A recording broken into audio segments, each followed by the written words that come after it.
Okay, this is tonight's dinner. I'm making meatloaf, so I'm sauteing some Vidalia onions and carrots, which are going to go in the meat. Then I have crushed tomatoes, ketchup, and chili garlic sauce, reducing for the top. Red bliss potatoes for the roasted garlic mashed potatoes. Oven's preheating. And I'll show you what I add to the ground beef in a minute.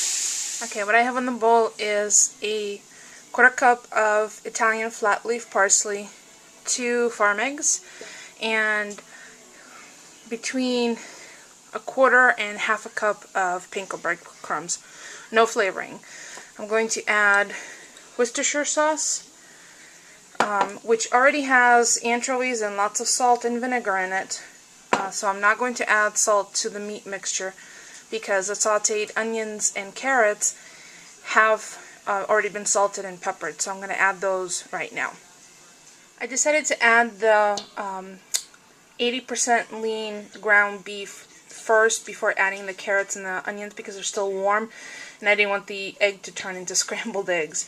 So I'm going to mix this slightly. I'm going to add the Worcestershire, and then towards the end I'm going to add in the cooked onions and carrots. Okay, this was a little more over 3 pounds, and I'm making a large meatloaf, and I make it freehand. I don't put it in a pan, I put it in a cookie sheet with a sill pad underneath so all the fat runs off, and then we make sandwiches with leftovers. So I'm going to add the carrots and the onions now. Okay, the carrots and onions have been added. As you can see, it's very colorful. And for vegetarians, I'm sorry, the best that I can guess you can use as a substitute is tempeh or extra firm tofu, dried of any of extra liquids, and then treat it as though it was ground beef. Add the same things. I would probably add maybe sauteed portobello mushrooms for texture, but this is totally like a non-vegan recipe. So what I'm going to do is free-form this on a cookie sheet that I have. It's a 1/4 sheet pan that I will have a sill pad on, and I'll show you what that looks like.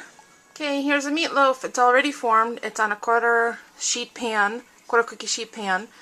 It has a sill pad on the bottom.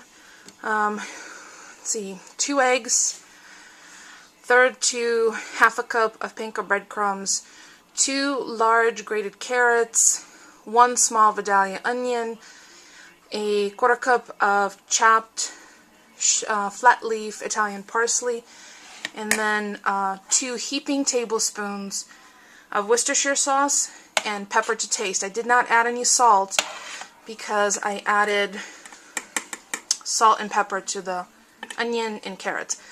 Now I'm going to add my reduced crushed tomatoes, ketchup, and garlic chili sauce to the top, and then we're going to put it in the oven. And it's going to cook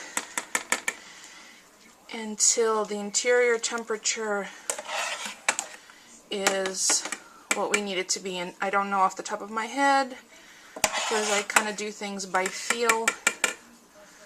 So what I'm going to do is I'm going to add this. I'm going to take out the pulp, the crushed tomatoes, and add it to the top of the meat. And then I'm going to continue reducing the juice from the pan until it's a much thicker consistency. Okay, so I'm going to put this in the oven, and I'll check it in about 30 minutes to see what the internal temperature is and how the meat is cooking. I have the oven at 350. Towards the end of its cooking, I'm going to want a little caramelized crust, so I will turn it up. I might even put it under the broiler for a few minutes. So I'll be back to show you what it looks like in half an hour. It just came out of the oven. It's going to rest for a few minutes before we cut it. So that's it. The finale. I know, all this work for this. We're going to eat it, and in a few minutes we'll forget we had it. But we'll have sandwiches tomorrow. See? Got caramelized. Yummy. Thanks for watching.